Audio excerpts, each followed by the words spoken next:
everyone, hope you're doing well. So welcome to my new bedroom.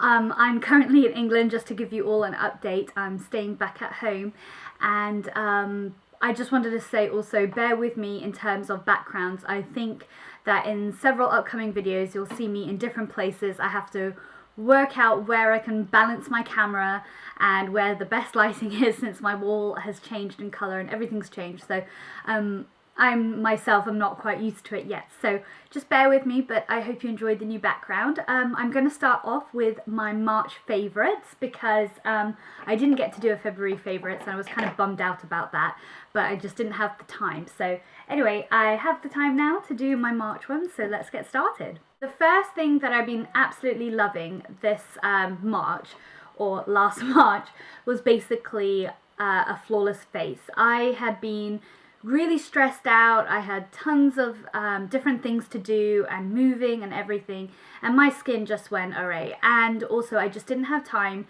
to do the sort of pampering things that I normally do, in terms of like you know, how I would do my Mary Badescu whitening mask twice a week, or even just any mask twice a week. I mean, I was really quite vigilant in my skincare routine, and that had to just all kind of stop. And when that stopped, I realized how much of an impact those products did have on my skin, because my skin just went kind of dull, and also just like scars that I was getting from picking, they just weren't going away very fast at all. It was kind of how my skin used to be before I discovered all these like amazing products. So I really like appreciated like what I did and the time I spent for myself, just in terms of relaxation as well, how much I missed out on that and how much it was really important in my daily routine. So to kind of speed up the process, and not having the time that I could allocate as before, I found some products that just really helped.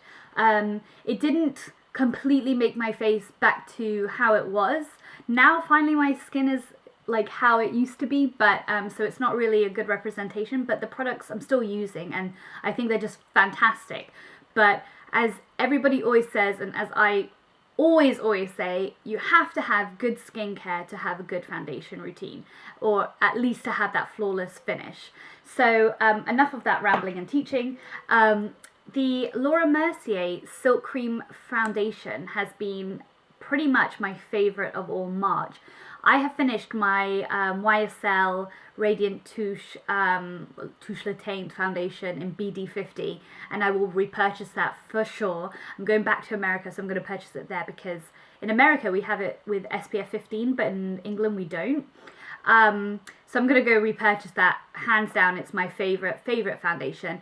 But this one has just blown me away. Now this is like a cult favourite, and everyone's always talked about it, and I have talked about it in a favourites of mine before, but I don't think I really understood how flawless and how amazing this was until I really worked it into my skin with the right brush. And I think that is so important. Like it makes a world of difference. So anyway, I'm in the colour Hazlenut Beige, and you can see the colour there, which is not representative because that's my skin, so it does look darker, but this is just like a fake colouring.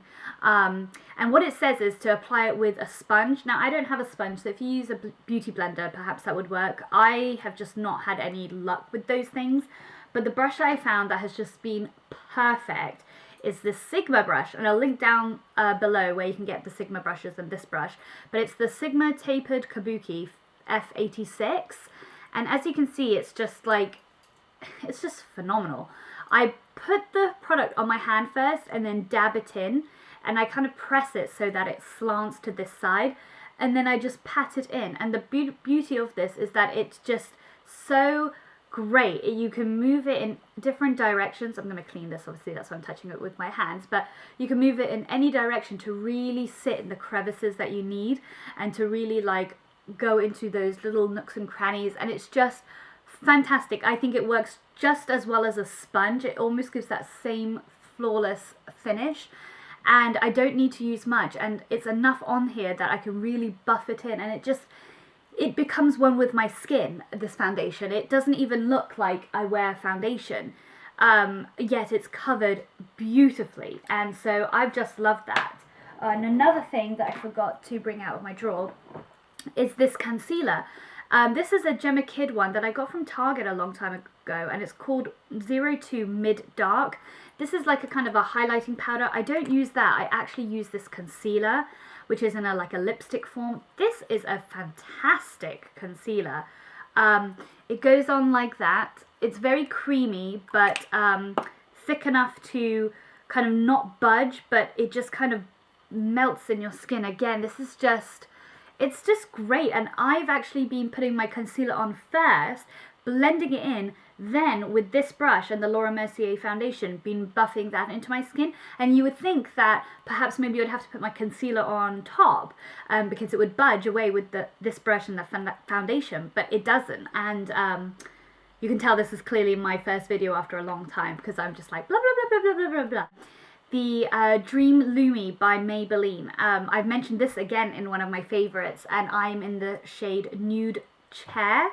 Now I think in England it's just called Nude or something else, but in America it's called Nude Chair. So I don't know what a nude chair is supposed to look like. Well, apparently it's supposed to look like this, but it's a brush tip applicator, and I definitely got it in a shade lighter and brighter than my own skin, but that is because I solely use this to put underneath my eyes, and I have it on today. Everything that I'm talking about I have on today, and it gives you that brightness without looking like you have purposely put a 2 shade or a shade lighter under eye concealer on your face, if that makes sense. It just kind of, it just goes in and like illuminates from within, so it looks so natural. And I like it because it's thick, but it's not thick into in the sense that it's cakey. So it's thick enough to like be an opaque finish and like a flawless coverage, but not enough to just like settle in your fine lines and kind of like just mess up throughout the day. I don't need to set it at all.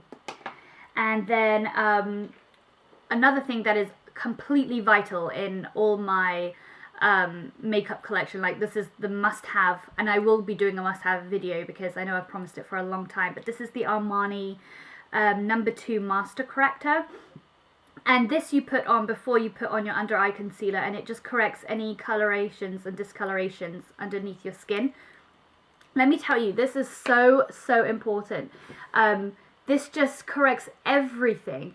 And then you finish it off with the under eye concealer, which will brighten and kind of give you a more opaque finish. But you can just certainly tell that once you have this underneath to correct, and then this to kind of conceal and illuminate, how amazing this looks. Whereas if you put this on its own, it does the job because it's thick, but it doesn't look so much as it's come from within, if that makes sense.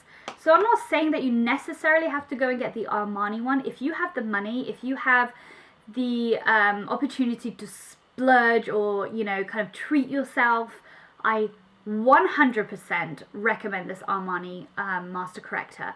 However, if you cannot, just get any corrector. It is important to have a corrector first before your concealer, in my opinion. It just really makes such a difference. Enough for me to share it with you in my March favorites. And then another brush, this is the Real Techniques. This is the stippling brush. Just any stippling brush, but I really highly recommend these Real Techniques brushes. It's absolutely perfect for applying your foundation if you want, but I use it for my blush. And it is the brush that I want to talk about, but more so it's the technique that I've really been enjoying this March. And I got that idea from Lisa D1. And I'm just using any old blush. You guys all know this one. This one's the No. 3 by YSL.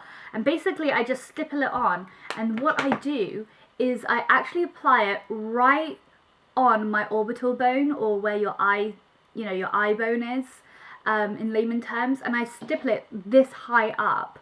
And you might think, oh my gosh, that's so weird to put blush like right underneath your eye, but I'm not touching the skin underneath my eye. I'm right on that high point of my bone, and that is really important if you don't have those like amazing cheekbones where you have to like kind of like contour those in, and you want to look a little bit slender. You want to look like your cheekbones are higher up than they are. I have kind of chubby cheeks, which you can't tell like this, but if you know me, you know that my cheeks kind of just go you know, like when I laugh and stuff.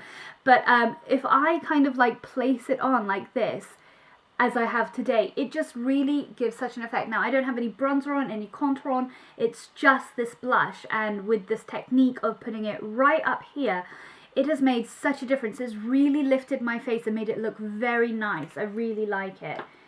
And then I was kind of hesitant to include this in my March favourites, but I might be purchasing a few more just to do in a giveaway. But this is a Revlon lip butter, and you might think, oh yeah, come on, it has to be one of the colours that we all know about.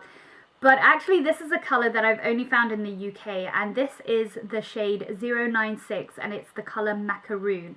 So, first of all, if you know me and you follow me on Pinterest, and I'll leave that link down below, or Instagram, whatever, you know that I'm obsessed with macaroons. Like, I have macaroon things everywhere, and I've always been into macaroons, well before Lauderay became very popular over in America and whatever. We've had macaroons and we live by France, so we know about it for a very long time. But yeah, but now anyway, anything to do with macaroons is just, it just drives me crazy. Like, I want everything to do with macaroons. So when I saw this shade and the fact that it was like the most beautiful colour ever, I just had to have it. So this is the colour, and it's just gorgeous. It's like the most perfect colour for my lips. It's a beautiful glossy pink.